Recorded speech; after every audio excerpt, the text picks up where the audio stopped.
is ready on the floor. Y'all know how to work your mics, right? Very. Look to me, I'll tell you when. Live.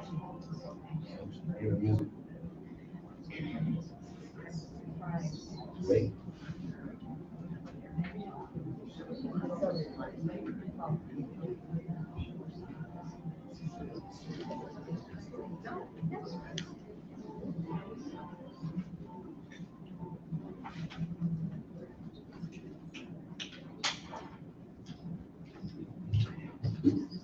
Hello, and welcome to the 2022 Fountain Valley Chamber of Commerce City Council Candidates Forum. My name is Larry Crandall, former mayor of the city of Fountain Valley and the chair of the Government Affairs Committee.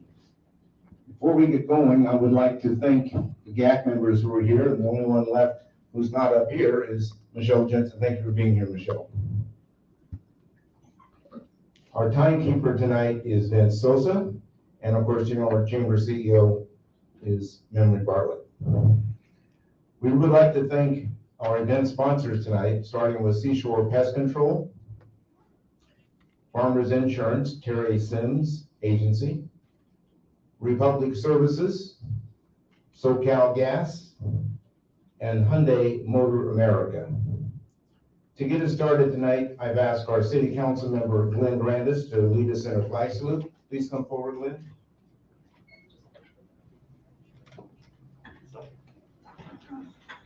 Everyone please stand and salute the great symbol of democracy. And this event tonight is a true part of democracy.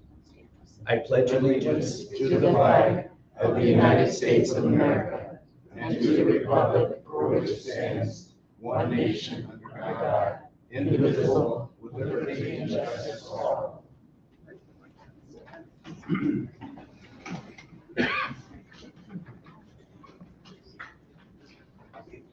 Before we get started, let's remember that tonight's forum is an opportunity for the candidates to speak to you and for you to hear them. We know that audience members may agree or disagree with some of the positions that the candidates take.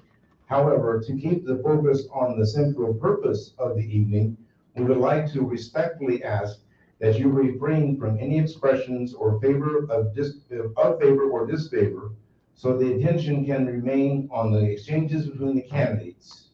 All of us here tonight and in our television audience will benefit from that focus. Due to the large field of candidates that we have this year, 13 individuals for 3 city council seats, we have had to separate them into 2 groups. Unfortunately, 2 of our candidates could not make it, so we will hear from only 11 candidates. The first group of 6 are, in the first position, Dwight Shackleford, Glenn Glywis, Jim Cuneen, Sean Diamond, Patrick Harper, and Eugene Murray. Once this first group of 6 has concluded their opportunities, we will take a short break and then come back with the final 5 candidates. Professor Gaynor is currently a professor emeritus, having taught communication studies for 46 years at Cypress College. She has moderated a number of debates and forums, and we are so grateful that you are providing this service to us again this election cycle. Professor Gaynor is an elected official serving as a trustee for the Winter Park Library District. Let's welcome Professor Gaynor.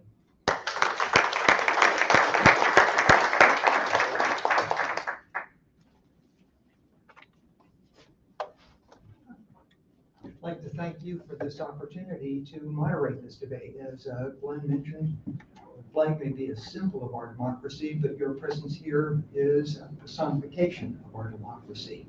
So I hope all of you enjoyed the experience, and I hope the audience find it very useful as well. We're going to proceed through several steps, and I'll try and explain each one as we do that, so that the audience is aware. I think the candidates have an idea. But we're going to begin with opening statements from each of the candidates. We'll take them in the order that you'll see them up on the dais. They will have 2 minutes to explain and offer their own introductions. So, Mr. Shackleford, we'll begin with you. Thank you. Good evening to all, and special thanks to the Chamber of Commerce and the Government Affairs Committee for organizing this forum. My name is Dwight Shackleford, and I am a candidate for a seat on the City Council. I have been a Fountain Valley resident since 2018, and I have close family members that have lived in the community for many years. In total, I have lived in Orange County for over 40 years. Before moving to California with my family in August of 1979, I was born and raised in Louisville, Kentucky. I currently work as a training specialist for the Automobile Club of Southern California, where I have been employed for the last 21 years. I also sit on the board of the Orange Empire chapter of the CPCU Society. I've held the position of chapter vice president since January of this year, and I plan to assume the same role in 2023.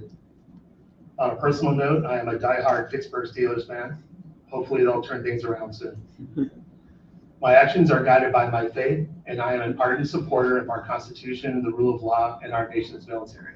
The latter is due to my maternal grandfather's service in the U.S. Navy, which has always made me very proud. Special thanks to our veterans. The opportunity to serve is a key factor in my candidacy, and it would be an honor to be a voice for this community. I live in the Green Valley development with my wife Karen, our daughter Grace, and my brother-in-law Daryl. One of the primary reasons for my pursuing a council position is the continuing preservation of our city's exceptional quality of life. Family is everything to me. It defines who I am, and it makes me want to be a better man. I believe that it is vital for our city's leaders to provide a voice for Fountain Valley's residents, while also considering the needs and challenges of our city. I told myself before I started this journey that I was no longer content to remain on the sidelines. It was time to get in the game and attempt to make a difference. I live my life by three core convictions: integrity, honesty, and commitment, with my faith as a foundation. I am admittedly new to this experience, but I hope to bring fresh perspectives if I am called upon to serve. Thank you. Mr. Blywise. Thank you. My name is Glenn Blywise, and I'm honored sitting up here before all of you to share a little about who I am. I'm a father of 2 daughters, 4 grandchildren. Family is everything to me. I'm a 6-year resident of Fountain Valley. My wife Georgia grew up here.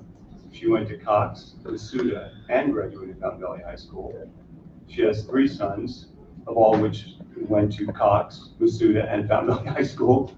And her youngest son is currently in Fountain Valley High School as a senior this year. He'll be graduating in 2023. Go Charlie. So she really introduced me to Fountain Valley as a wonderful place to live, raise kids, and connect the community.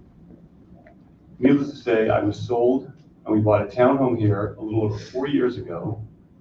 I'm a retired business owner. I owned a small chain of retail stores. They were in the action sports industry. I owned them for 22 years, and then in 2018, made the decision to sell them and start relaxing and retiring. So after doing that, I decided I needed to do something else, and wasn't sure what it was. I got to know my fellow residents at the development I lived in.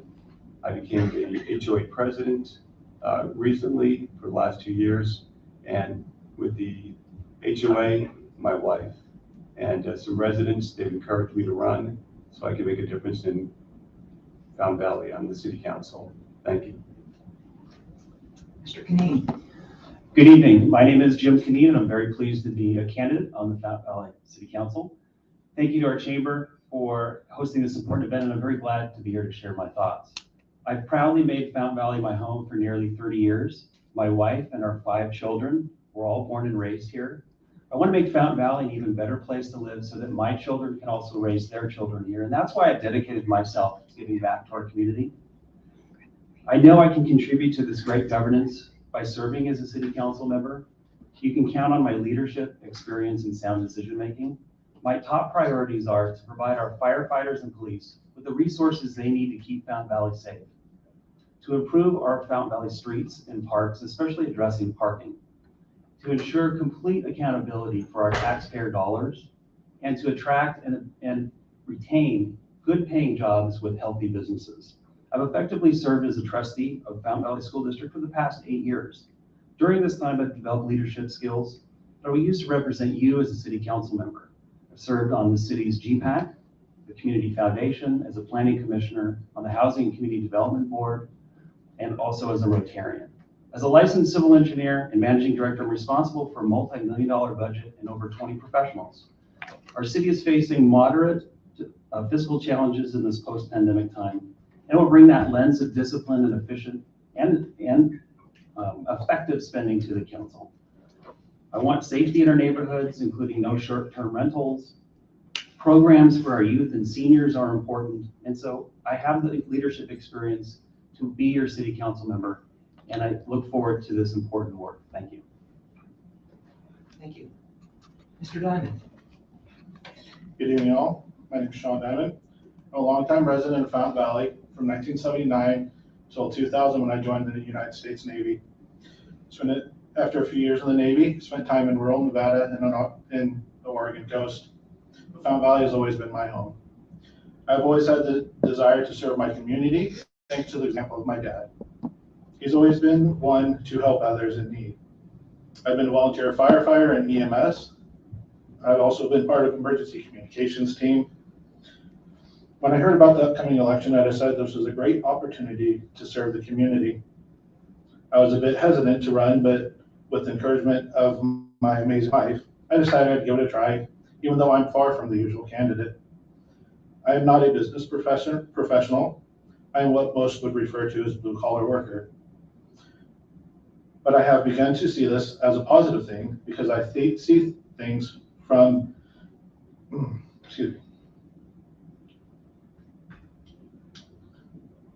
the point of view of the community of many people who feel their voices aren't heard. I tend to be physically conservative and will make sure the city always stays within the funds it has. I will not impose additional taxes on our businesses. I will help find ways to create revenue that benefits our city and those that live and play here.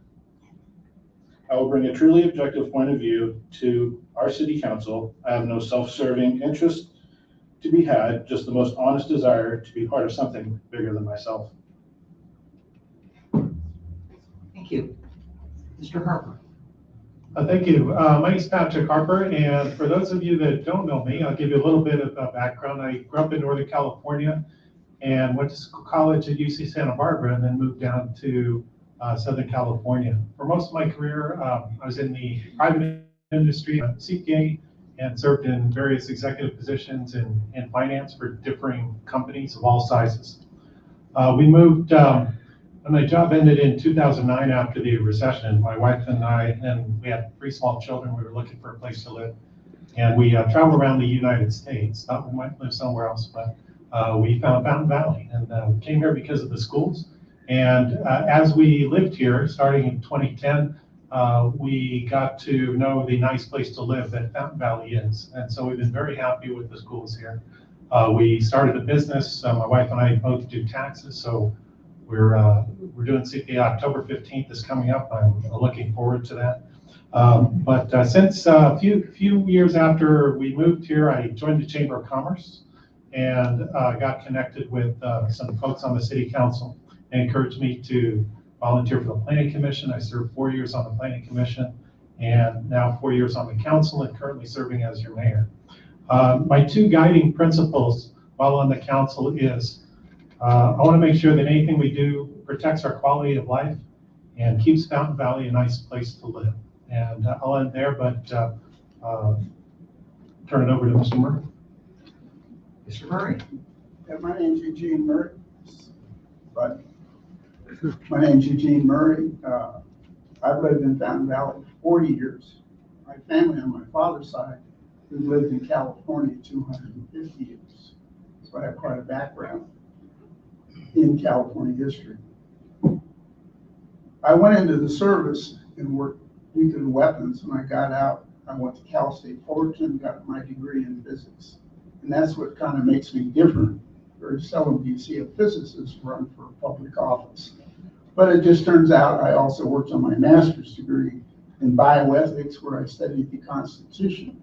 I've also studied economics, managerial financing, and accounting. And I've written, I don't know, 30, 40 different IT systems for companies like Ralph's, Neiman Marcus, Emporium. I worked for DirecTV. I worked at Universal Studios. And I did all this, and that got me a shot on the space shuttle operation for 6 years, where I worked from reliability and built 20-some systems, brought the shuttle operation into the PC environment back in the 90s so that we could expose all our problems on the shuttle to $3.5 million people. And then I also worked for KPMG, where I worked a lot of software systems, and I saw different business problems for mortgage companies, banking companies. So I wasn't just there writing the code, I was actually fixing their operations to solve things like tax problems and how to comply with federal codes to match their business models. So I did a lot of business model analysis, which is one of the reasons I'm running for public office. Thank you. Thank you all very much. We'll now move to what we're calling the rapid fire round, where the candidates will be asked as a group to answer a question. They'll raise a green paddle for yes and a red paddle for no. There won't be any opportunity now for any explanations, but I'm sure if audience members have questions about some of the responses, the candidates would be glad to address them after the forum is over. So let's begin with the first of the rapid fire questions. Are you a member of the Fountain Valley Chamber of Commerce? I would leave them up for a second so that the audience can see. Okay, great, thank you. Second, are you in favor of allowing short-term rentals in Fountain Valley? Okay, thank you. Number three, are you in favor of allowing addiction recovery homes in Fountain Valley? Okay, thank you. Number four, are you in favor of allowing marijuana dispensaries in Fountain Valley? Okay, thank you. Would you sign a no new taxes pledge?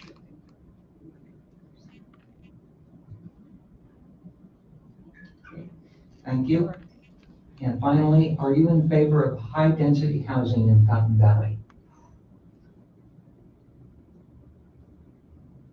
Okay. That may be one that somebody wants to follow up with a question on then. Okay, great, thank you. Now we'll move to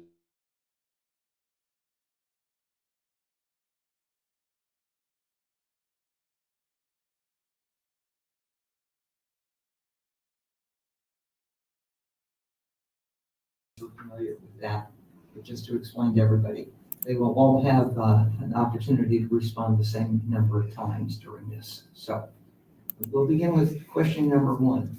That is, what part of working in local government do you believe is the most important? And Mr. Shackleford, we'll begin with you. I would say that looking out for our fire and police, making sure that they have the resources they need to perform their function.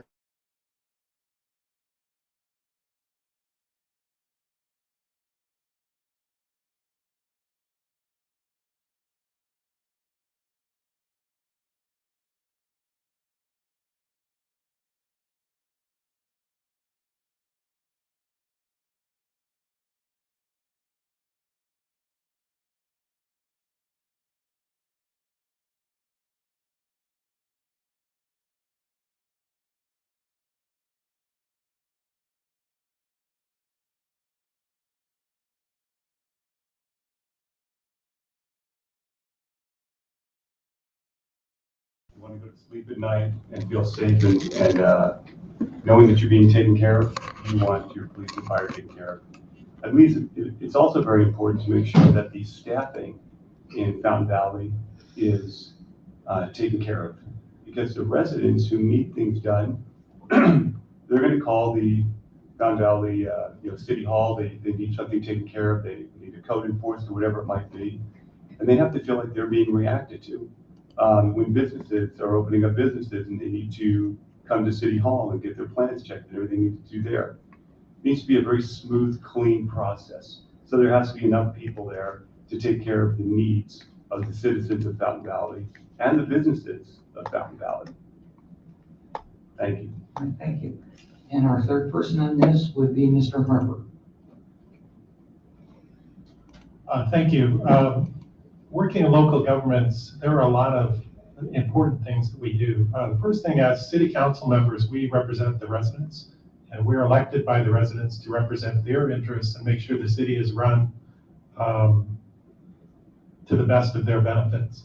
In order for that to happen, as I've learned while on the council, it takes a dedicated workforce at the city to make sure that happens, to make sure that the police and fire operate effectively, our streets are safe, our roads are paved, the Public Works Department is out there every day keeping our sewers clean, responding to disasters.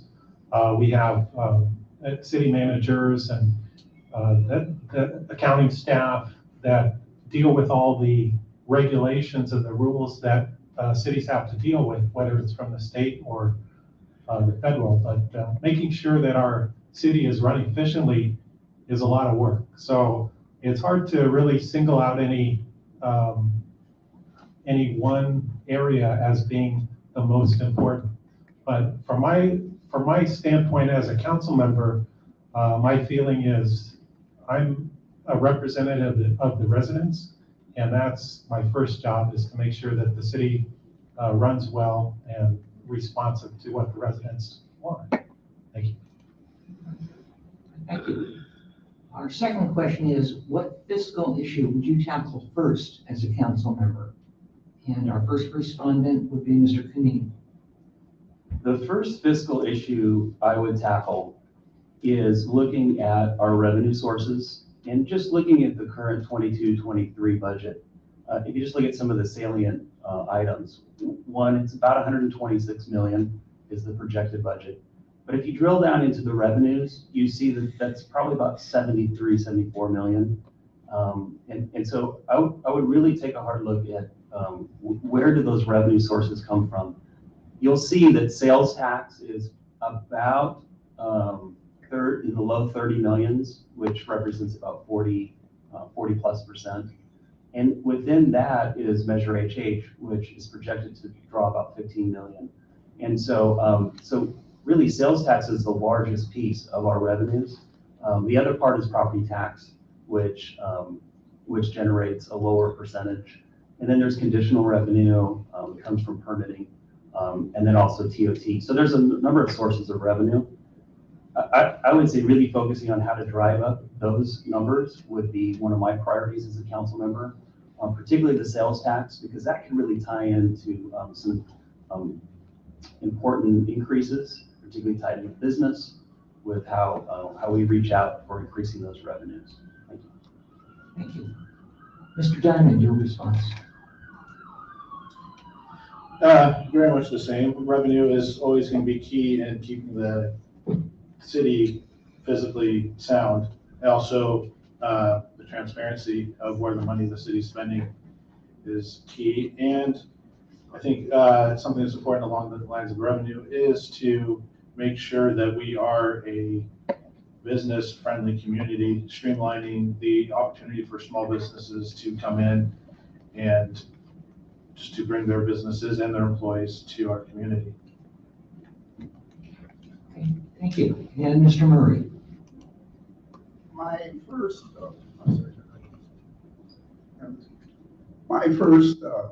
thing when I work with a client is to make sure the direction in which they're going is a good direction. Doing the budget is fine, but if you're not going in the right direction, then it may be you're doing a lot more harm than you need. But so what is my direction I'm looking at? Well, my platform is family first. When you really look at Fountain Valley, it's really about families. The business is really here to support what the family does. So we have a number of social problems and they need to be handled here locally. And so I actually run a Facebook Fountain Valley Forum, which I created in 2016. And the purpose of this is a nice city for families. And we have some new technology that's available now in neuroscience to help train up our kids so they can actually improve their grades upwards to 25%. It seems like that's a different thing, but that's the goal, is to be a city that continues to grow families, because that is where our growth is. That is where our wealth is. And anybody who understands the enterprise thing is you have to have a program that creates continuous growth. And there's only one way to do that, innovation.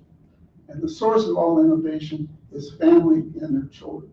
So that's my first thing. I had plenty of financial background working in budget systems like Toyota Motors, NASA, and things like that. So, but I would like to start in first things first, look at what families need, make sure our services line up with that, and then we'll do what we need to do on the budget. Thank you. Great, thank you. Our third question. In the last 12 months, has there been a decision made by our city council that you disagree with? If so, what was it and why? Mr. Shackleford, we'll start with you. So I've been recently to city council meetings. I actually just threw my hat in the ring and started to visit the meetings because I wanted to get more information on different aspects of the city and how decisions are made with the community and so forth like that. So my experience is rather limited. And I mentioned in my opening statement that I am admittedly new to this process, but I am willing to learn and grow with the process as best as possible. So I'm going to use that as my motivation. Okay. Then Mr. Diamond. So I'm also very much new to city council and being aware of what's going on, but recently, yes, there was a compromise made on the high density housing concern of 75 units per acre. And I believe that that is still too high of a number for our city. And if a contractor is not willing to work with the guidelines of our city to what they can build, then maybe we need to find another contractor that's willing to build at what we have set for them. We don't need to cater to the investors in these upcoming projects that are mandated by the state to provide more housing. Okay. And Mr. Murphy. Actually, for the short-term loan, I listened to the city council. I was truly amazed at the depth and the effort they put into work this problem. And they did something that I don't see very often. They decided to pull back and reconsider what they were doing because they got a lot more details from the citizens. And so I admire that. My biggest problem is actually with the high density and this idea of mandatory new housing the state is demanding. As a veteran, when somebody tells me my council members have a mandatory thing to do by the state, I kind of get negative. Okay, because we're supposed to be, this is our city, we should be running it because our emphasis is on a good family environment. High density from a neurological viewpoint is a really bad idea. It's a horrible place to raise children. Unfortunately, these people who do this climate control and all these environmental controls never had a plan to create a family enriched environment. There's no such thing in science. Except now with neuroscience, we look at it, we say, look, our kids need a tree to look at so they can have fun. They need a place to play where they can have fun. So high density that they want to do does not help Fountain Valley at all. I see it as a very big detriment to raising our children and raising our families. Thank you. Thank you. The fourth question. If you could change one thing about our zoning code, what would it be and why? Mr. Boyles.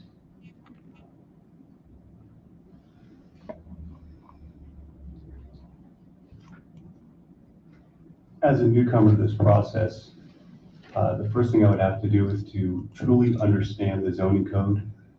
First thing I would do is meet with the people that are in charge of and involved in actually creating the zoning code. I know we would approve what comes in front of us, but it's usually the, and I'm going to apologize for the loss of words occasionally. Like I said, I'm pretty new to this process. The development department, I realize that we're in a situation today because of the mandates that are coming down from Sacramento, that we have to add roughly 4,930 units to Fountain Valley. And in order to do so, we do have to change certain codes, certain zoning codes in order to make that happen. It's more important to me to never think I'm the smartest guy in the room, but I have the ability to listen to everybody and understand who are the smartest people and then go with those decisions. So for me to say what codes I would change or what zoning I would change, I don't think I have an answer for that right now. And that's what I'm going to be doing for the rest of the campaign, as well as for the next 4 years when I'm elected, just constantly learning, constantly understanding, and constantly making good decisions. Thank you. Thank you. Mr. Canine. So I've been fortunate as a school board member to be involved with the General Plan Advisory Committee for about 4 years. That work started in 2018. And so I was privy to a lot of the zoning discussions here in our city over the past 4 years. I would say the one area that probably concerns me the most is just how we're handling auxiliary dwelling units. There's a lot of focus on some of the benefits that those might bring, but I'm still not crystal clear on how that fits our city. So I would like to just to see some clarity on ADUs in our city. I think we're seeing some of that being done in surrounding cities, and we're just kind of hearing some frustration from the neighbors. And this ties in with parking as well, parking and just having more folks in our neighborhood because of ADUs. So I would say that would be one area in zoning that I would like to see more specific information, so that people understand when they're living in neighborhoods with ADUs, what to expect and what's allowed. Thank you. Thank you. And Mr. Harper. Thank you. Well, there's, I could probably spend 60 minutes on that one question, but I'll try to pick out a few items. The two things that I'll pick out are mixed use. In our new general plan, we have a mixed use zone. So we're trying to encourage density, but in return, we are requiring developers to have a certain percent of commercial or retail on the property. So for example, if you build a 6-story building, you have to have retail on the ground floor. And I'm just not really convinced that works. I've seen some projects like the one over on Beach and Ellis that's 6 stories tall, has retail on the bottom, but I don't think those stores are very successful. So that'd be one thing I think we probably would maybe look again at our mixed use zoning. The other thing that frustrates me is that we get these RENA numbers from Sacramento, and they're supposed to encourage affordable housing by building supply. So out of the 4,800 units we've been allocated, about 2,400 of them are supposed to be affordable. But we can't zone them as affordable. So that's, that's in the law. There's nothing we can do about it. But really, if you want affordable housing, you need to let us zone and require that they be affordable. I mean, I think it'd be perfect. An ADU is a perfect example. Maybe you can build two ADUs. Why not require one of them to be affordable? I mean, that's how you tackle affordable housing. Thank you. Thank you. Fifth question. How would you recommend expediting the permitting process required to open a business in Fountain Valley? Mr. Diamond? Being new at this, I'm not really familiar with the current process, but I believe, allowing the applications online is not a bad way to go for that. Again, it's something I need to learn more about before I can speak too much on it, but I believe it is an important issue that does need to be addressed, making sure that businesses feel this is a community that they're welcome to bring their business to. Mr. Harper. Thank you. We've done a few things recently to expedite the permit process. One is we have a permit now for small format restaurants. So if your restaurant has fewer than 50 seats, there's an expedited permit process. I think you can do it either by right or without a conditional use permit, which takes more time. Anything we can do at the City Hall to expedite the permit process, review the plans quicker. We now have online plan reviews. We've had that about 2 or 3 years, so that's speeding things up. We also recently allowed you, but sounds silly, but you can now pay your permit online, which before you had to come in to the City Hall and pay it by check. But little things like that will help speed up the process. Also, with inspections and making the process more clear and user-friendly is a way to do it. But the quicker we get businesses open, the quicker they can make money and contribute to our city. Thank you. And Mr. Shackleford.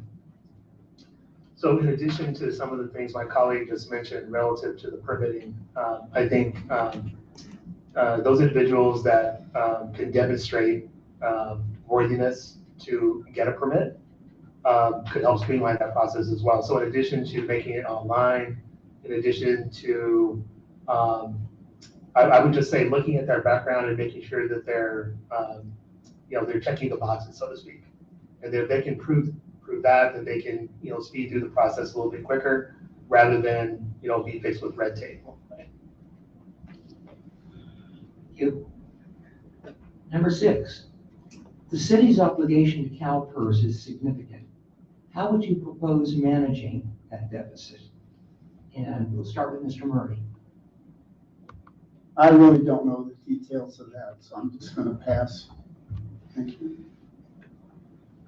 Okay. Mr. Canine. Yeah, the unfunded actuarial liability, the unfunded pension liability is an important topic that this current council has, I think, prudently addressed and has taken steps to focus on paying down. It's a debt like any other debt. And when we're in business, we try to bring down our debt and increase our revenues. So the efforts to make a disciplined payment every year, I think, is the right path. I would support that as a council member. One of the questions is, how do we maintain that $3 to $4 million payment every year? There are some creative solutions. There are some other cities that I've been studying that have set up trusts and have money put aside that's specifically geared towards paying down the UAL or the pension liability. So I would be interested in looking at some of those creative ways of tackling this issue with CalPERS. Thank you. Mr. Blywise. That's a very specific question, which I don't really have an answer for directly for that question. I'm going to give you a more generic answer. When I don't know something, the first thing I do is I try to learn it. I research it. I look around at other cities. I look around at other communities, how they do things. Why are they successful? Where have we fallen down? So my job would be to go out and find out how other cities, other communities have managed to deal with their shortfalls, how they've managed to deal with their deficits, like, for example, in CalPERS, and then try to emulate that program. Is it going to be exact? Probably not. But can we get into the ballpark of what they're doing, have a discussion about it, bring something to the floor, vote on it, and start bringing it down? Absolutely, and I think we can fund it fantastically. Thank you. And question 7. How would you go about helping the city prevent the need for future sales tax increases? Mr. Shackleford? Gosh, that's That's a big one because I know the city relies on that sales tax for the revenue. To get away from future sales tax, gosh, that's a difficult question. I don't know that I have a direct answer for that. Mr. Kineen. There are a few ways that we could look at to offset some of that that revenue source. One of the areas I would look to are developer fees. One of the benefits of new projects in our cities are the developers have to pay the city millions of dollars. In fact, the Slater Apartments has 9 conditions, of which that breaks down to many different permit fees. So I look at a lot of these new opportunity zones, putting them in the right places along the 405 and possibly along the Santa Ana River. But those projects have millions of dollars of developer fees that could help. I mentioned earlier that 73 plus million in general revenue help drive that up. So that's one of the areas I would look to is developer fees. And I also want to mention, not only do developers pay the city, but they pay a big chunk to the school districts. So the districts also benefit from these developments. You'd be surprised how many millions each project costs the developers. So that's what I would look to. Thank you. And Mr. Murray. You kind of have to remember how we got into this situation. It was really about the state taking funds away from us. I remember this on my Fountain Valley Forum, and people were really upset about it. And I personally think we may end up with that situation again with the state. They're going to take money away from us that traditionally we've gotten. But as far as if we need to use the taxes, that's one way to do it. But I would make that one of the kind of last things I would ever have to do. And I agree with my other partners here that I would be looking in these development education areas to make sure they're fully funded from other sources. And again, I can't tell you, I haven't looked at the budget itself, so I can't tell you the best way to do that. All I know is I saw similar problems in major billion-dollar companies by reallocation. But the main thing is we need to make sure that our daily processing of the city isn't one of the reasons that that tax gets increased. So it's kind of a safety valve the way I think of it. Something there, but we really shouldn't use it. Thank you. And our final question. The city has fought the state's mandated RHNA numbers in 2 lawsuits and lost. How would you go about balancing and managing the mandated RHNA numbers versus the community's disdain for high-density housing? Starting with Mr. Blyweiss. That's probably the toughest question. You have 2 options when you're building. We have a city of 9 square miles roughly. 1 square mile taken away, of course, from Miles Square Park. You have 8 square miles to work with. You have a choice of going up or going out.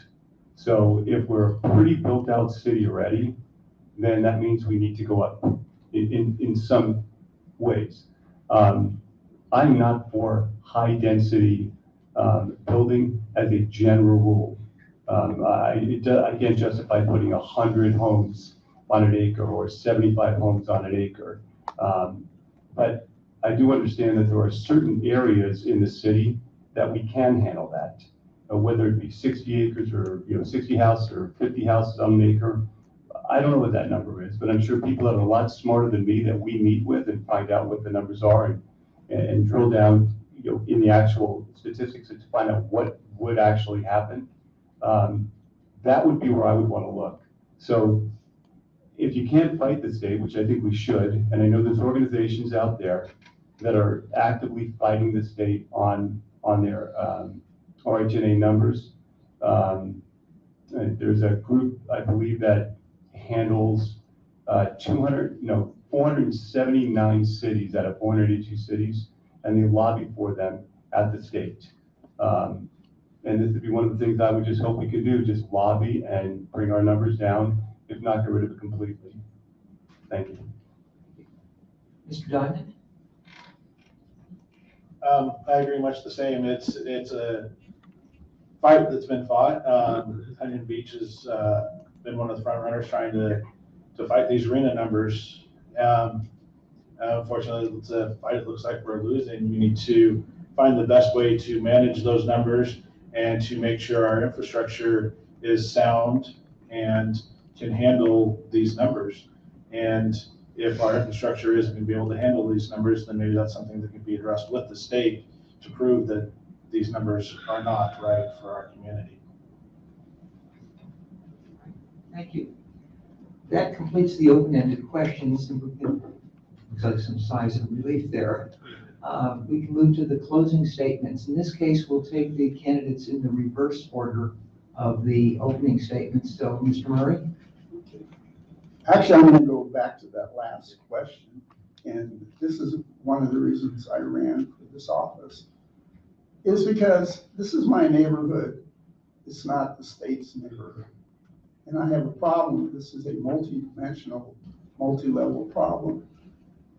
If we are to do our job, help build and grow our families, these kind of problems coming from the state just looks to me kind of unconstitutional. But the first thing I would have to do is I would have to attack the rubric by which they got these numbers. It's very unclear how they came about these numbers.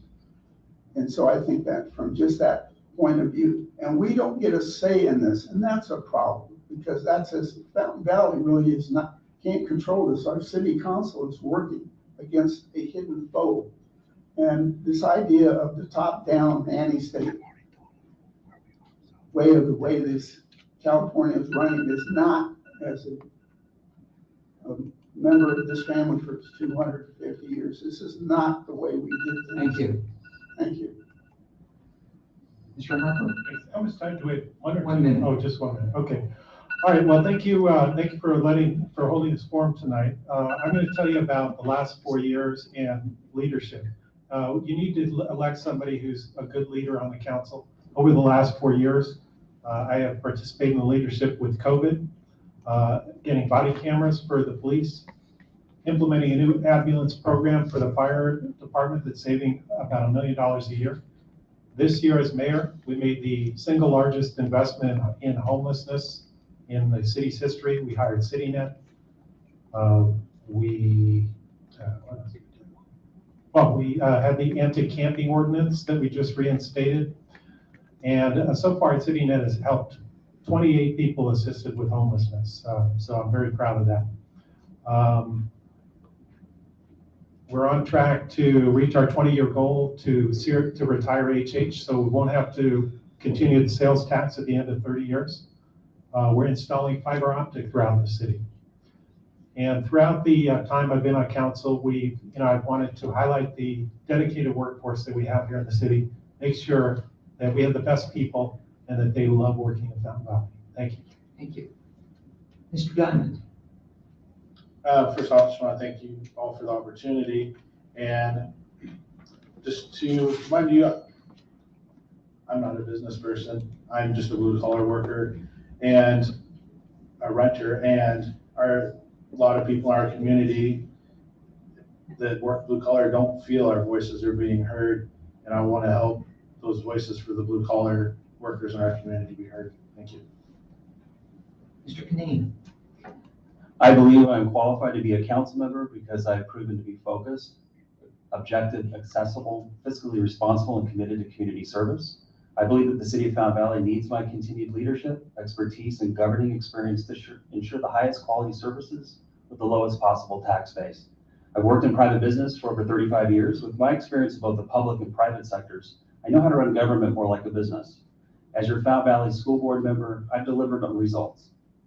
Modernize our Fountain Valley school campuses, passed balanced budgets. My record and experience have earned the endorsements of the entire Fountain Valley School Board, Congresswoman Michelle Steele, Assemblywoman Janet Wynn, Supervisor Andrew Doe, and the Fountain Valley Police Officers Association, which I'm very proud to have earned.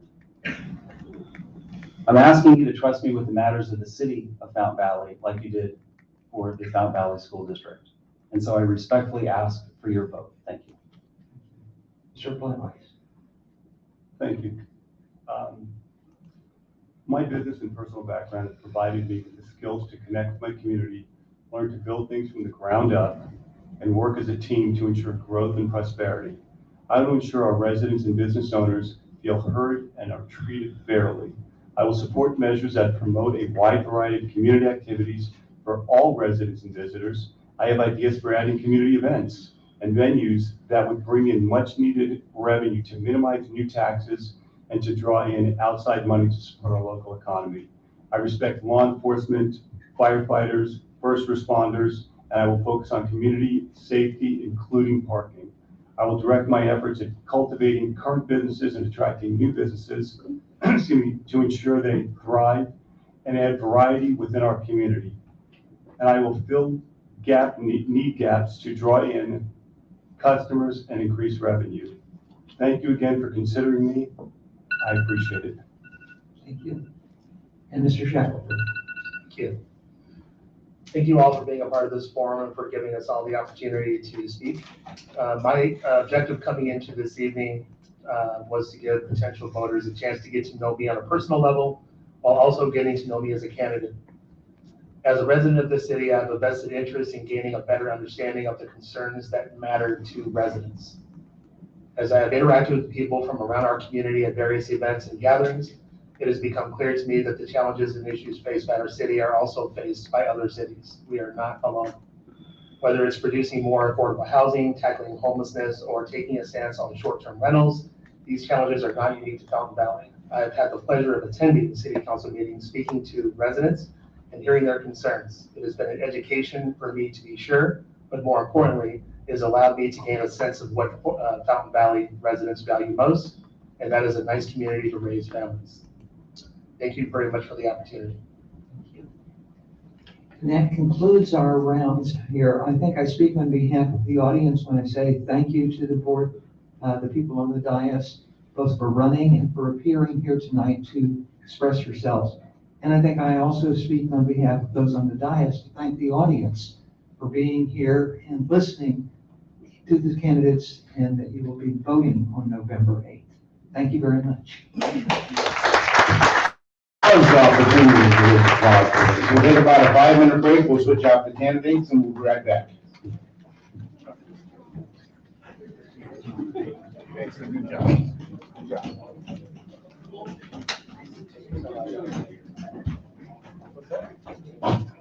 You guys can stay here for the next round.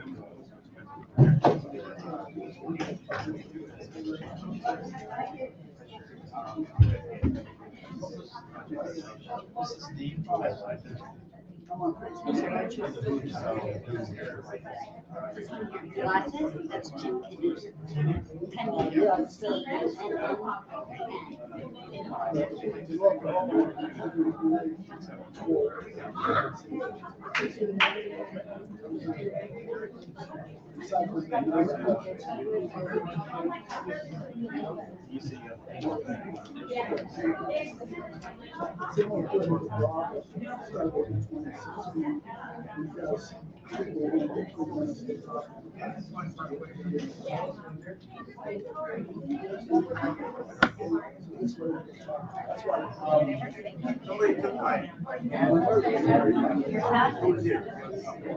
Who was there? That was our mayor, our current mayor. That was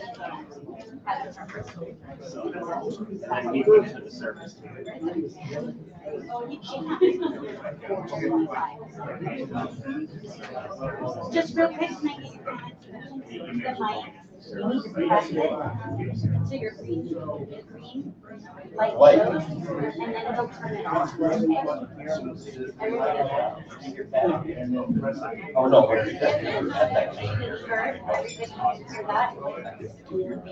Real quick, again, you guys will have 2 minutes for your opening statement. 2 minutes for your open-ended questions. 1 minute for your You have my notepad? And 5 minutes.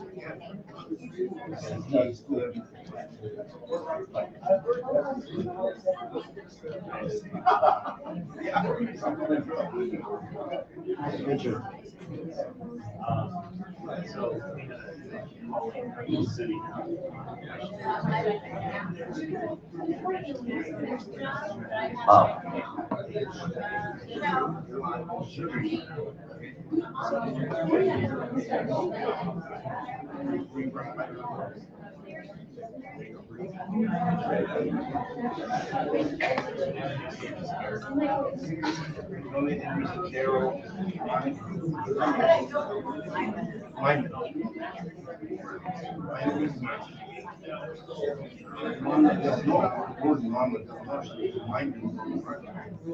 Not really, but always in trouble.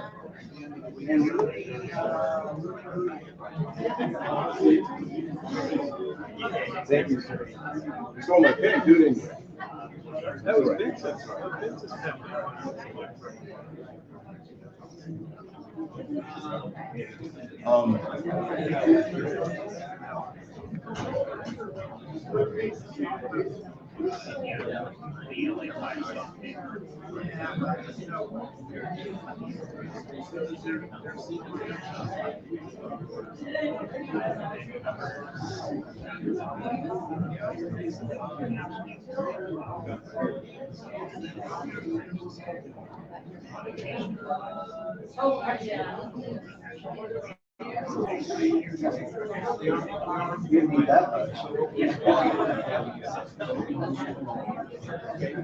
What we're gonna do, since there's only 5 of you folks, we're gonna shift you over one spot. Okay? Daryl? See if you're there. Can you move this over?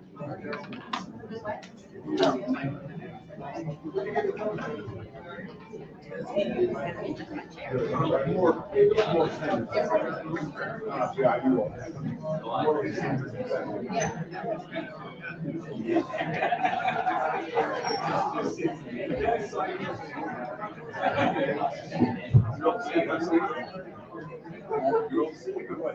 Yeah.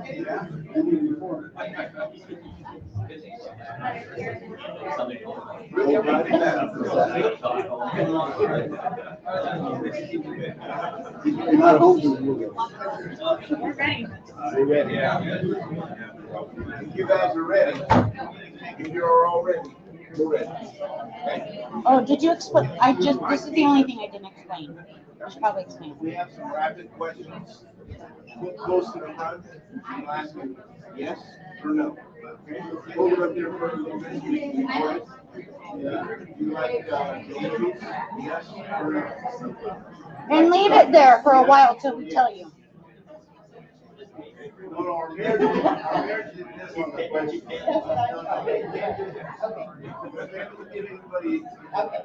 It's a flip flopper. You don't want a flip flop. Got that? Yes or no? Yes or no? Everybody has 2 minutes, final comments, later. Okay. You have 2 minutes per question. Go fast and take it. Some took 20 seconds. That's why we're, yes or no for 5.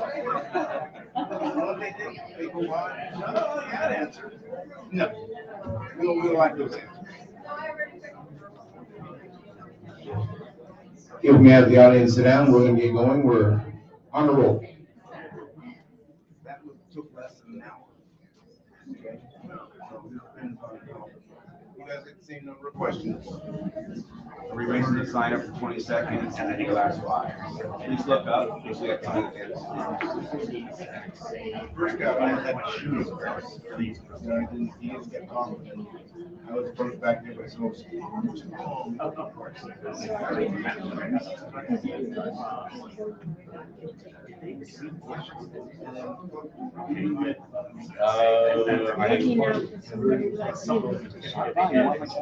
No, I just went out to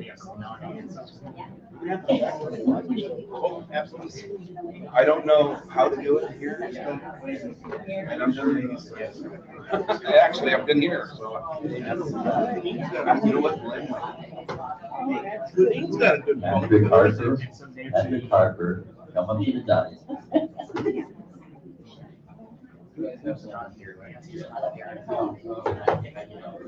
I think things that are really good.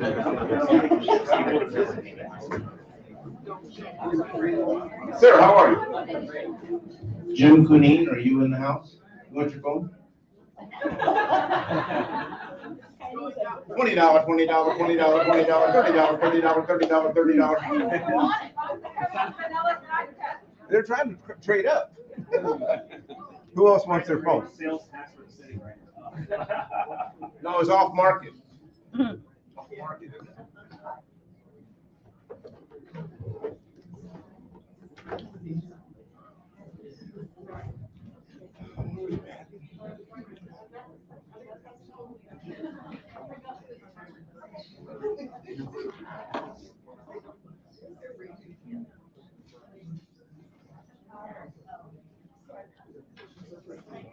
Good empanadas, huh? Yeah, I love. Which one did you get? I got the chicken. Yeah. Um,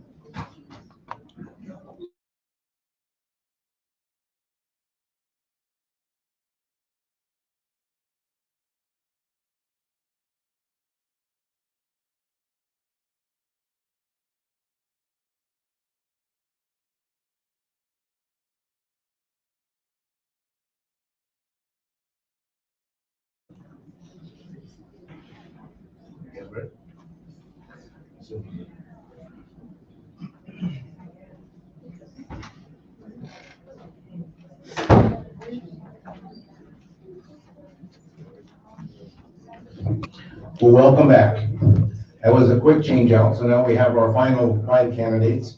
And I will read you the admonition again. You all were very good. So before we get started, let's remember that tonight's forum is an opportunity for the candidates to speak to you and for you to hear from them. We know the audience members may agree or disagree with some of the positions of the candidates take. However, to keep the focus on the central purpose of the evening, we would like to respectfully ask that you refrain from any expressions of favor or disfavor so that the attention can remain on the exchanges between the candidates. All of us here tonight and our television audience will benefit from that focus. I haven't told you before, be sure to silence your cell phones. Thank you. And our second group of 5 candidates. Number 1 position is Michael Mao. 2 is Ken Constantine. 3 is Steve Nagel. 4 is Daryl Myron Brown. And 5 is Rudy Huebner. Again, I would love to have you help me welcome Dr. Gaynor. We appreciate you being here tonight. Thank you all for coming. I'm sure I speak on behalf of the audience to thank the candidates for being here. It's an important part of democracy. I'm sure the candidates would thank the audience for being here to also participate in this very important event. We're going to begin with opening statements from each candidate. Each person will have 2 minutes to respond. We have a timekeeper over here, and we'll take you in the order that was randomly chosen earlier. So, Mr. Mao? Thank you.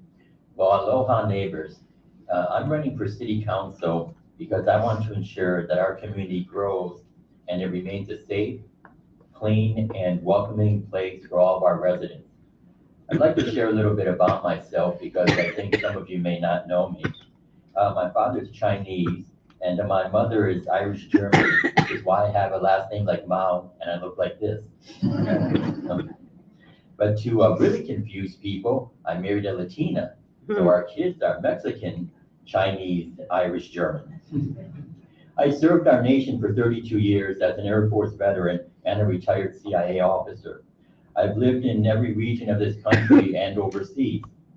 This is my second time living in Fountain Valley, and this is where we hope is going to be our final destination.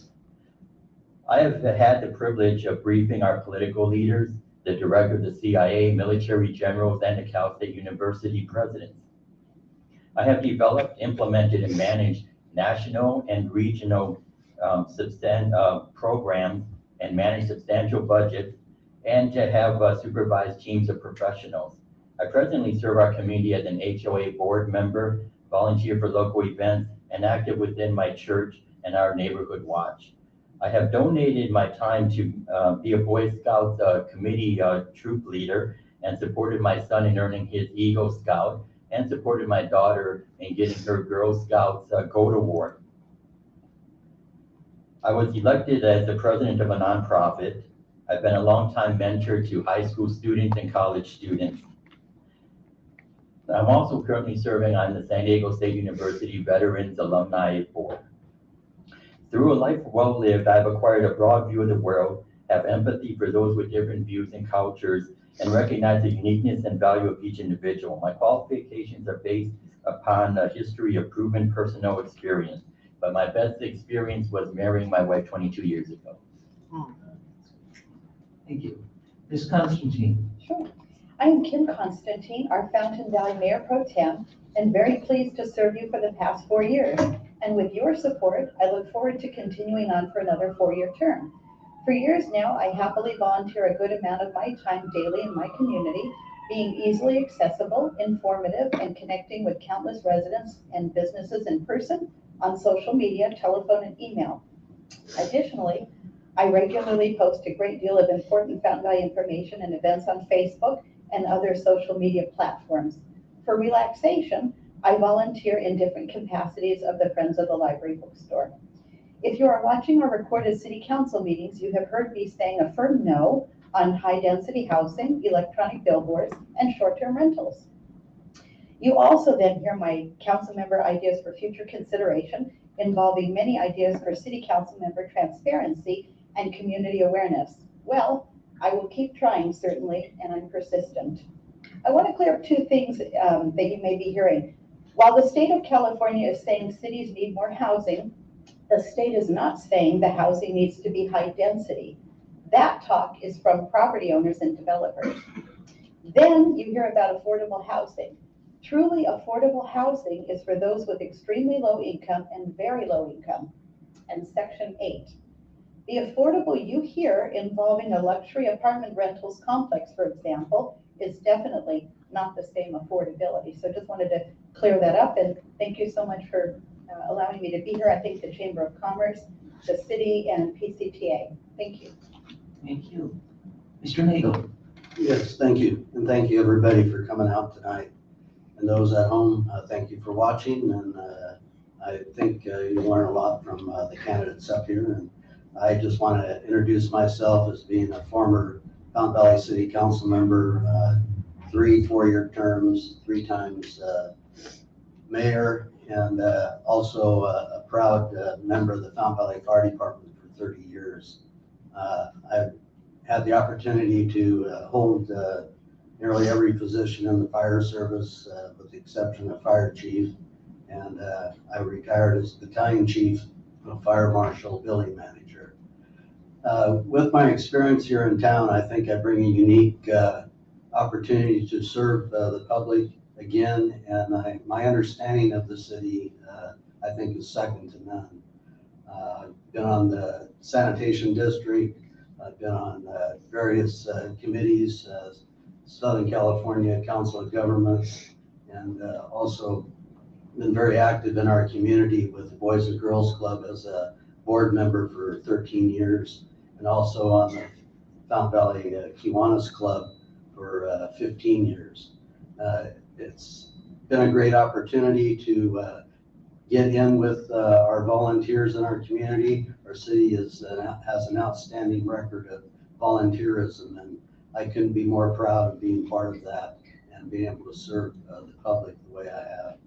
I'm fortunate to have a wife of 36 years this year, and I've got a son who's a firefighter in the city of Culver City, and I have a daughter that works for the Huntington Beach Union High School District.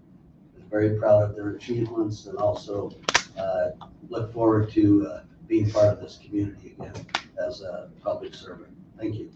Thank you. Ms. Wyman Brown. Good evening. I'm Daryl Wyman Brown. I'm a long-term Fountain Valley resident. I attended Harper Elementary School, graduated from Fountain Valley High School, and continued on to pursue a BA degree and a California teaching credential. I was raised in Fountain Valley, and I raised my children here as well. My parents were volunteers in Fountain Valley, and I followed suit. I grew up being part of this community through sports and volunteer service from childhood to present day. At the age of 12, I planned, organized, and ran a carnival in my Fountain Valley backyard to raise funds and awareness for the Muscular Dystrophy Association. Later on in the 70s, you'd find me at the Fountain Valley Little League field, volunteering as a team scorekeeper or snack shack worker. In the 80s, I was a stat girl for Fountain Valley High School sports and a Kiwanis Club Q&A. The 90s were focused on my children's school-related activities, such as serving on PTA committees, being a Cub Scout leader, and a participant at community events. The 2000s were spent volunteering at my place of worship and working with senior citizens. Currently, I'm actively involved with the Friends of the Fountain Valley Library, where I work in the bookstore and at special events. Through many conversations with our residents, as well as my own concerns, these are my priorities. Limit high-density building, achieve gradual growth, improve code enforcing, ban short-term rentals, improve communication to residents, and support first responders. Thank you for the opportunity to participate in this forum this evening. Thank you. And Ms. Huebner. Good evening. I'm Alicia Rudy Huebner, but please call me Rudy. I would like to thank the Fountain Valley Chamber and sponsors for putting on this wonderful event tonight, and to the audience, both in person and tuning in on TV, for wanting to learn more about the candidates running to represent you. I grew up here in Fountain Valley. I attended Cox Elementary, Masuda Middle, and graduated from Fountain Valley High School with honors. For 5 years, I lived on the North Shore of Oahu, Hawaii, where I ran a successful web design business. However, I left literal paradise to come back to my hometown. I attribute a lot of my success to the wonderful childhood and education I received growing up here in Fountain Valley, and I pursue opportunities so that I can contribute and give back to the community that I love. I'm running for City Council because I believe in fiscal accountability and transparency, supporting local business and attracting new business to the city, and community safety. I've been endorsed by the Fountain Valley Police Officers Association, which is a testament to my commitment to ensuring that our police officers have the training and resources they need to keep our neighborhoods, schools, and businesses safe. With a background in information technology and having worked for the county's healthcare agency, CalOptima, I hope to bring my expertise and a fresh perspective to the dais, and I am committed to working diligently to move Fountain Valley forward while still respecting and maintaining our community values. Thank you. Thank you. Our next section is what we call the rapid fire round. I'll ask a series of 6 questions that require just a yes or no answer. The candidates will raise a green paddle for yes and a red panel for no. Because there won't be any opportunity for explanations during this round, I'm sure the candidates would be open to discussing any questions you might have about why they answered the way they did after the forum is over. So let's begin. Question number 1. Are you a member of the Fountain Valley Chamber of Commerce? Thank you. Should have asked to make sure that you leave them up so that everybody has an opportunity to see them. Number 2, are you in favor of allowing short-term rentals in Fountain Valley? Okay, thank you. Are you in favor of allowing addiction recovery homes in Fountain Valley?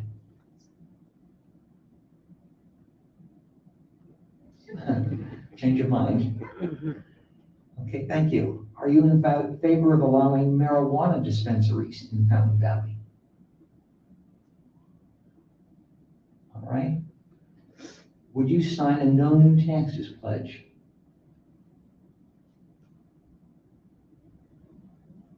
All right, thank you.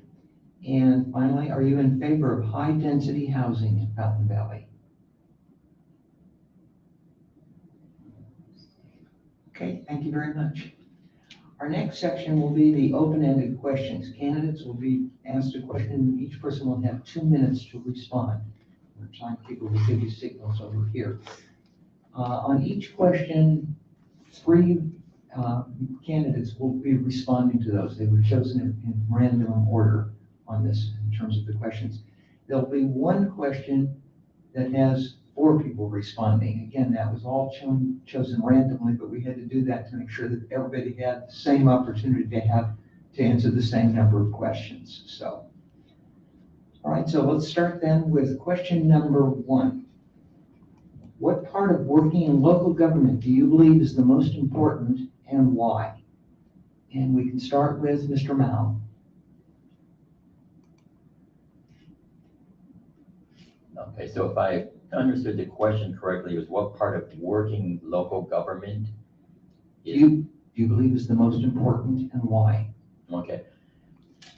Well, I would say, in my opinion, of course, a lot of the government is important and necessary, but I would single out probably law enforcement. Law enforcement exists to keep our community safe, and without safety, that's kind of the premise for us to be able to live and enjoy our lives and also go about our daily pursuits, whether it's for work or whether it's for leisure efforts. With law enforcement, I guess if I could expand it to, the first also emergency people, that would also be included. But that would be my number one thing, when those people who are working for our local government that are actually providing for our safety and well-being. Okay, thank you. And Ms. Constantine? Yes, I believe it is important to serve your community in whatever capacity you can. And in this case, it would be local government and just helping to shape your community. Thank you. And is there any specific part that you would, of government that you would focus on? Well, not specifically. Okay, thank you. And Wyman Brown? Well, I think one of the most important parts of local government is the city council. The citizens of Fountain Valley entrust the council for making decisions in the best interest of the residents, of us, and also need to balance what the state is asking us to do, what the city needs, and what the citizens of Fountain Valley want. So I think the city council is a very important part of local government, and that's the part I would focus on. Okay, thank you. Our second question is, what fiscal issue would you tackle first as a council member? Ms. Huebner? So one of the fiscal issues that's really at the forefront that's affecting the city right now is the unfunded pension liabilities.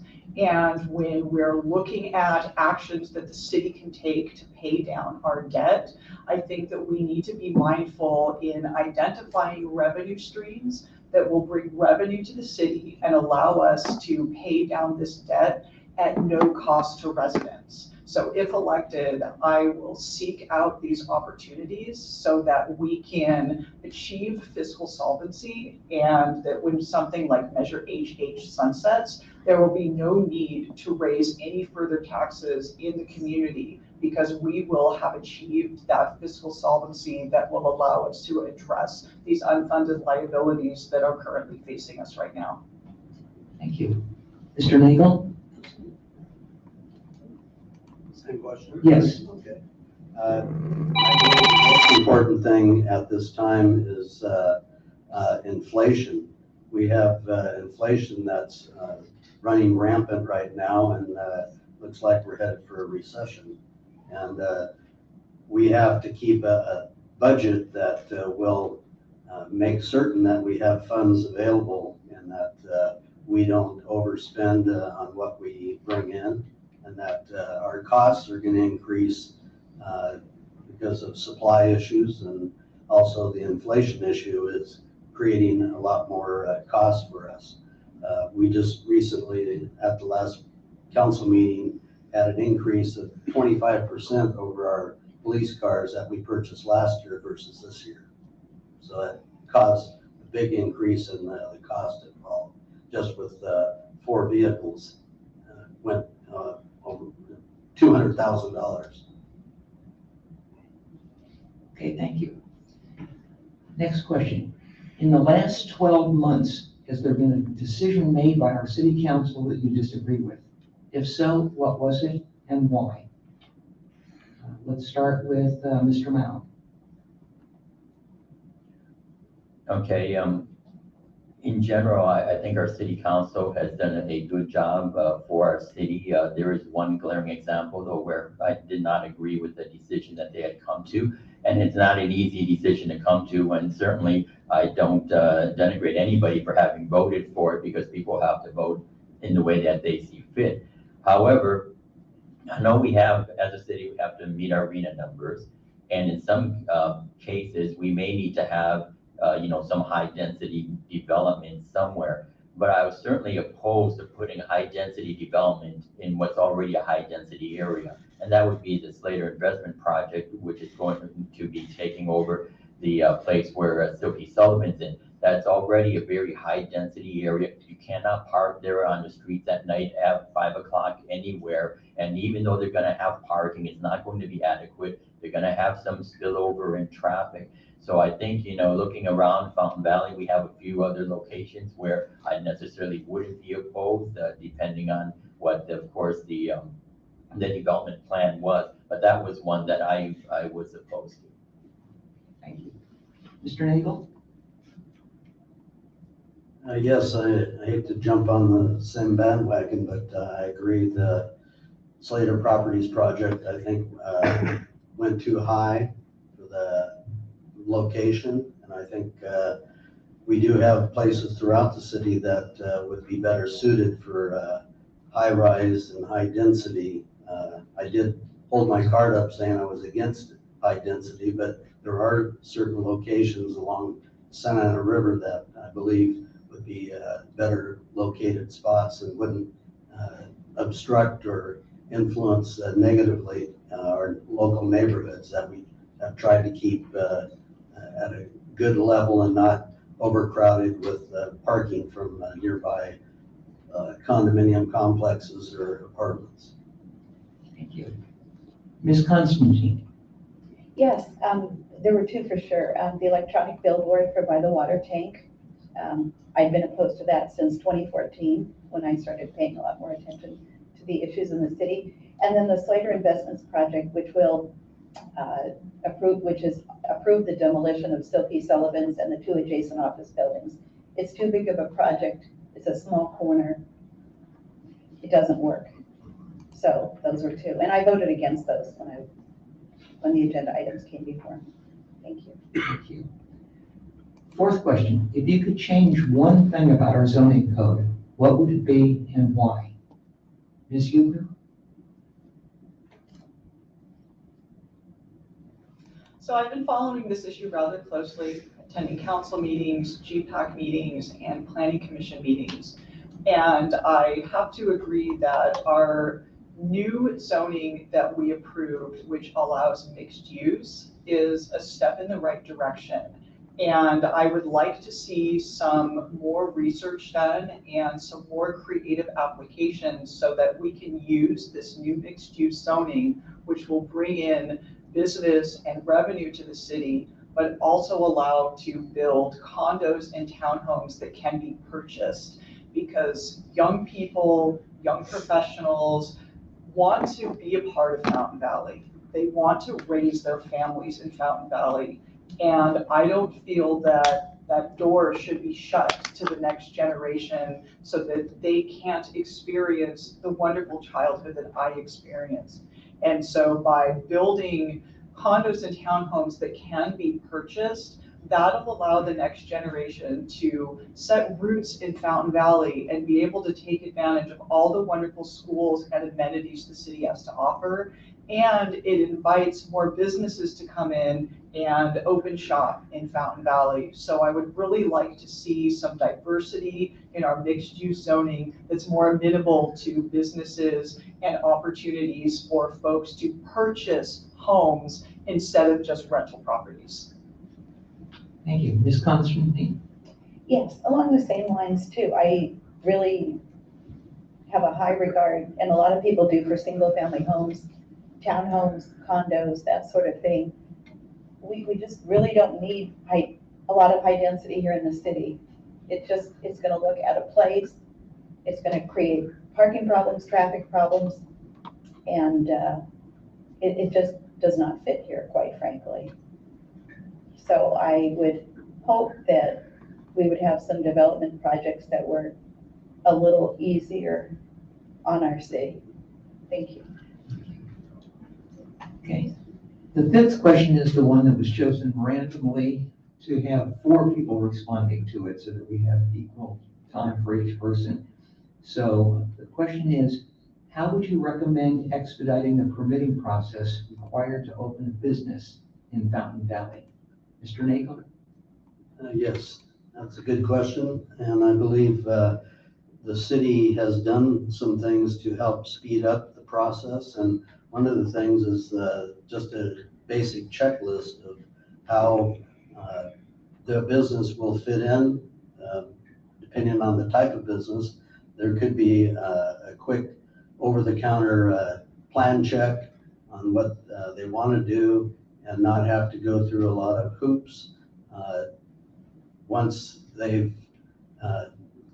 done certain aspects of the requirements that both the city and state requires in the background, but I believe a lot of it can be done over the counter and done a lot quicker, and align the inspections with the fire department and also the building department to make sure that public safety, especially building safety, is paramount, and do not approve anything until the fire department and building department has signed off on those requirements as far as building safety. But the majority of the questions really can be answered over the counter with a back and forth with the planning department. Thank you. Ms. Martin Brown? Yes, I was reading. First, I'll turn on the microphone. I was reading that there was a software application that actually takes care of the backlog in the planning building permit department. You can actually just streamline the whole system by plugging in the information into the program, and then it will actually speed up the process and the red tape and anything that usually takes a lot longer to go through different channels. It would just all be able to be able to see it and use it at your fingertips, basically. I don't recall the name of the software, but there is something, I don't even remember the name of it, but there is a program available that would enable us to streamline our process and speed things up. Thank you. Mr. Mallon? Yeah, on this issue, I would agree with what the 2 previous speakers had said. But one of the things I've had a lot of time doing in my career, and that is actually improving systems in the government. As we all know, and I was at the federal government level, there's always some type of bureaucratic waste. So number one, there's ways to systemically make improvements so that the process can be shortened. Another thing we can do is for people, and I know a couple of people who fit in this category, they already own 1 or 2 businesses here. If they want to open another business, there should be a way where a lot of their information is already used and can be utilized to kind of fast track that opportunity. Another thing we can do for expediting it and certainly attracting other businesses is trying to make some reasonable accommodations, once again, for business owners who have multiple businesses in our city. So I would say, once again, as was previously mentioned, certainly using technology to help improve the system, but also systemically looking at where are the delays and then determining how we can best solve those. Thank you. Ms. Huebner? So I'm in agreement that we can definitely utilize technology to help expedite this process, both in terms of communication and consolidating information to a single source. And so the first area that we can affect the communication is updating the city's website so that it's very easy, if I want to open a business in the city, to go to the city's website and find all the information that I need. The second part is to utilize technology and find software that's going to help expedite the process by taking what would be a paper form and making it an electronic form, saving that information into a central repository. And this would also go to Mr. Mao's point, where if I have an existing business, I'm already in the system. I don't have to do another entry. And so there's a lot of room for process improvements by taking advantage of technology, building a central repository and a database that'll help new business owners and current business owners that are looking to expand their business in the city to make it an easier process because they're already going to be tracked in this system. Thank you. And I have an apology to make. I think I was so focused on the fact that there were going to be 4 answers to the 5th question that I left off the 3rd person who was supposed to answer the 4th person. And Mr. Nagel, that was you. So let me repeat that question since it's been a while. The question was, if you could change one thing about our zoning code, what would it be and why? Well, I'd like to think that the city would have more local control, and that's, when I was on council, that's what I was involved with, various groups with the California League of Cities that I volunteered for. It was, we wanted local control, and that's one thing that we've lost with the state of California. A lot of our zoning is dictated by the state, and those are the things we have to try to get past and get through, and it causes a lot of grief at the local level. And I don't always agree with how these things have come down, but we're losing some of that. The R1 residential areas are being changed, and we have different zoning requirements that we struggle with to make sure that we can make it fit to our general plan that we used to have. Now we're upgrading our general plan, and we're gonna see some changes in that we're gonna have to adapt to. So we have to try to fight to keep what we have, but also make sure that we're flexible enough to see the future change a little bit also. Thank you. Our 6th question. The city's obligation to CalPERS is significant. How would you propose managing that deficit? Ms. Wyman Brown? Well, I believe we have Proposition HH, which will take us through 2037. And from what I understand, that would help, or actually that will be paid down. The PERS would be paid down at that point in time. I would imagine we need more people to contribute to the pension fund in order to keep that going. But until then, we are on track for paying that debt down from everything I've read with Proposition HH. Thank you. Ms. Constantine? Sure. Well, Measure HH, the 1% sales tax increase is doing very well. We are paying down the debt, but I mean, at the same time, I do support and have always supported paying it down more aggressively. That's what we need to do. And that's what I would support. Thank you. Thank you. And this shows that these questions were pre-selected randomly. So, Ms. Huebner, you get this, and I know you addressed it in your opening statement, but if you want to expand on it, you have 2 minutes. Sure, I would be glad to. And so as mentioned, Measure HH is one of the tools that we have to pay down these unfunded pension liabilities. But I also think that it's really important that we identify other revenue streams. One of them mentioned tonight was the billboard. And I know that in the community, it's a contentious issue. However, when you apply a cost-benefit analysis and you realize how much money this billboard is going to bring into the city, and knowing that it's not near residences. In fact, where I live in Green Valley is probably one of the closest residential areas to be affected. So I feel that I do have a personal stake in this matter. However, the billboard is going to bring in millions of dollars for the city at no cost to residents.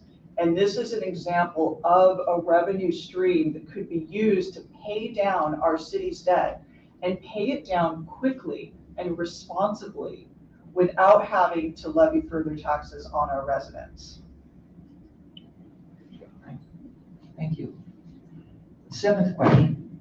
How would you go about helping the city prevent the need for future sales tax increases? Mr. Nagel? Yes, thank you. I believe one of the things the current city council has been contemplating is putting in a reader board sign over by the water tank in town. I think that is such a good idea to help with the city budgetary issues that we don't ever plan on, but things come up all the time that we don't have enough money or enough has been set aside to handle certain things that we are sometimes surprised with in local government. We're a service-based entity, and we don't make widgets. We can't create more of them to pay for things. And so if we have a fund other than HH, because HH is going to expire in 2037, and we hope that our long-term debt is zeroed out at that point. But we've also had changes in our retirement system since Pepper was passed by Governor Brown about 6 years ago, and created a different age that people have to work till before they can retire. So that has helped with the problem with our long-term debt and CalPERS. But we also need to make sure that we do have other options. And I think the reader board is a great option that maybe could produce up to $700,000 a year in excess funds that might help the city, but also keeping our small businesses going good. And I'm supposed to stop. Thank you. Ms. Huebner? So I'm going to flip the script a little bit, and I'm going to talk about ways that the city can save. Because if we can identify ways to save money, then we won't need to incur future sales tax increases.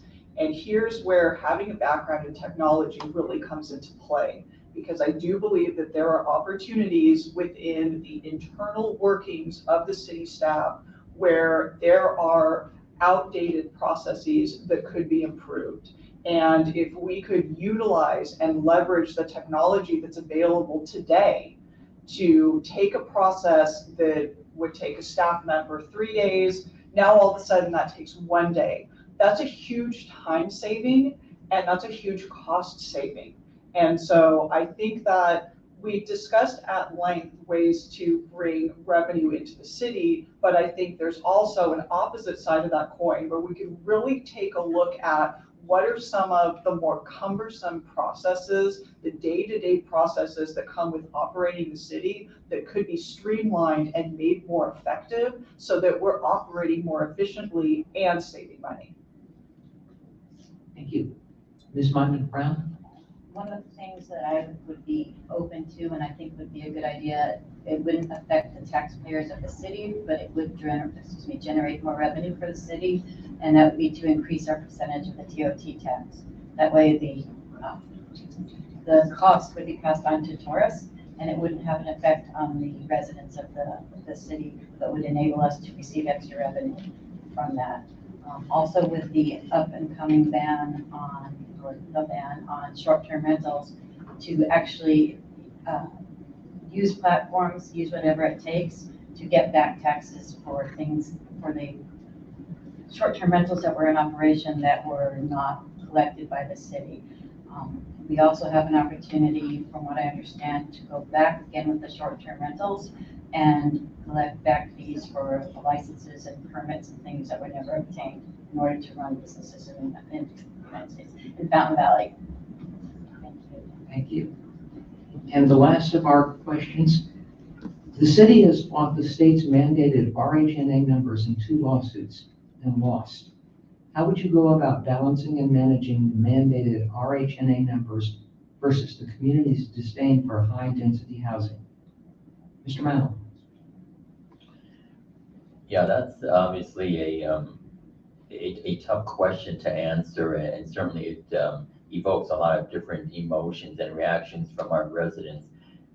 There are a few realities, and that is that, that we are mandated to do this. We did try, our city council, we did try on a couple of occasions, to try, not have these mandated to us, but they are. So we're gonna have to grow. And once again, I wouldn't look at growth as a negative thing, because we will be welcoming new neighbors, we'll be welcoming new businesses and so forth. And in some places, we're going to have to grow with a little bit of high density. Now, we can define what high density means, but in some locations, and I think one of them was already previously mentioned, like the Huebner location, that I think is well suited for a high density development, unlike where the Silky Sullivan's place is. So I would say we need to look at where we have our opportunities for development, and we need to determine where we can do high density, where it's going to have the least impact on our neighbors. But we really need to be smart about that and be responsible with that. But once again, we all know that we need to do this, so we need to diligently work with the community to make sure it has the least impact on our residents. Thank you. Ms. Wyman Brown?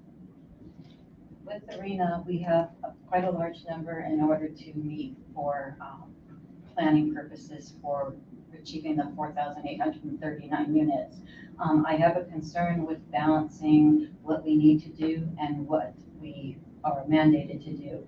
With RENA, we have a large portion of our requirement that needs to be affordable housing. At the rate we're going, if we continue on with only having developers need to develop 5 to 10% of their units as affordable, we're going to fall short of our affordable income limits that we need to plan for.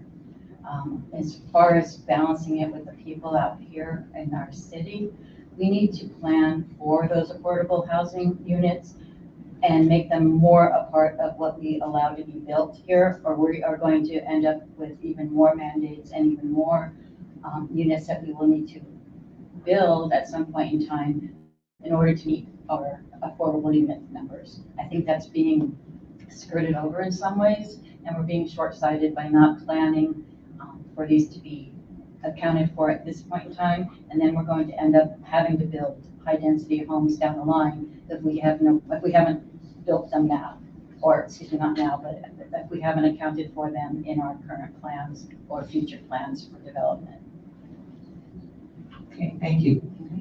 That ends the questioning that we have for you. It's now time for your closing statements. Each candidate will have 1 minute to offer their final comments, and we'll go in reverse order that we had in the opening statement. So, Ms. Huebner. Thank you very much for the opportunity to speak tonight. I want to reiterate that I am Alicia Rudy Huebner. I've had it's been wonderful speaking. I was not prepared to be going first for this, but one thing that I do know is that Fountain Valley is an incredible community, and we have the fortitude and the ingenuity to be able to overcome any obstacle. And I am looking forward to working with city staff, the community, stakeholders, volunteers, all of us collectively to step up and meet whatever challenge is thrown at us and deliver solutions. I am committed. I am passionate about serving on the city council. I hope that I have earned your trust and your vote tonight. I'm Alicia Rudy Huebner. I am the last name on the ballot, but I am committed to putting Fountain Valley first. Thank you. Ms. Wyman Brown. My goals are to balance the requirements of the community with the needs of our citizens. I'm a proponent of communicating with residents and allocating funds needed to bring resolutions to fruition. The people of Fountain Valley count on being represented by a council with not only the financial future of the city being the impetus to decision making, but with their input and best interests in mind. As we move towards the future and prepare for innovation and renovation, we should aim to bring a variety of new businesses into Fountain Valley. We also need to encourage our existing businesses to remain, as they have been the anchors supporting Fountain Valley and encourage residents to live, shop, and play right here in our city. I respectfully ask for your vote in the 2022 municipal election and hope that you can count on me to count on you, and not in that order. Okay. Sorry, I'm a little exhausted here. My name is Daryl Wyman Brown, and I usually am more articulate, but everybody has their off days. So thank you for allowing me to speak this evening. Thank you. Mr. Nagel? Yes, thank you very much, and thank you everybody for being here tonight.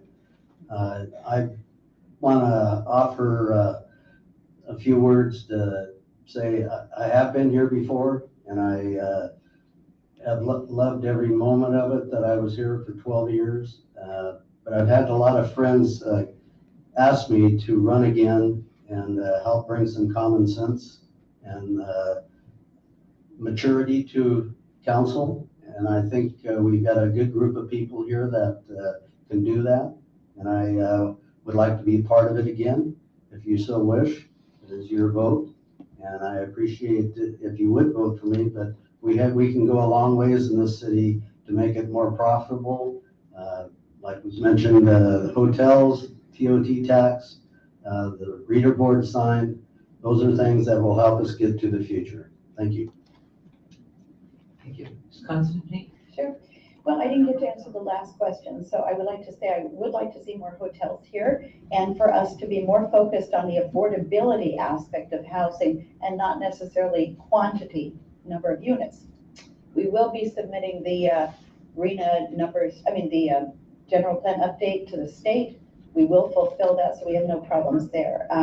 Anyway, I will remain committed, energized, and enthusiastic about continuing to serve, listen to, and understand you, and being well prepared for each city council meeting as I have for the last 4 years.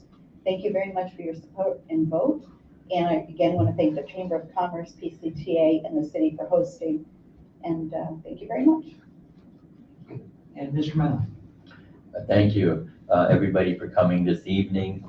And I want to recap my campaign priorities, and really to focus on the future, not on what necessarily is happening right this minute. And that's like responsible development. So growth and increased affordable housing, yes.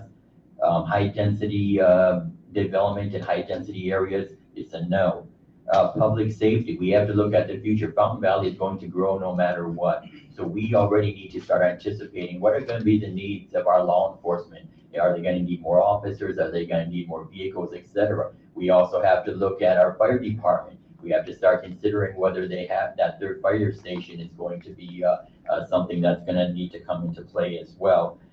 So I believe my professional and volunteer leadership experience will provide a unique and beneficial perspective as your city council member. So tonight I'm asking for your support to keep Fountain Valley moving forward and preserving our close-knit community. Please consider joining my grassroots team and vote Michael Mao. Thank you.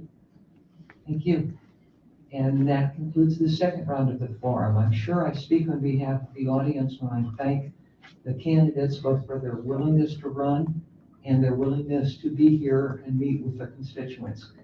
But I also think I'm speaking for those on the dais when I want to say thank you to the audience for being here and being participants in the democratic process by listening to you tonight and hopefully voting for you on November 8th. So thank you all very much. I would like to thank the audience for being very good about following instructions. And Dr. Gaynor, thank you so much for being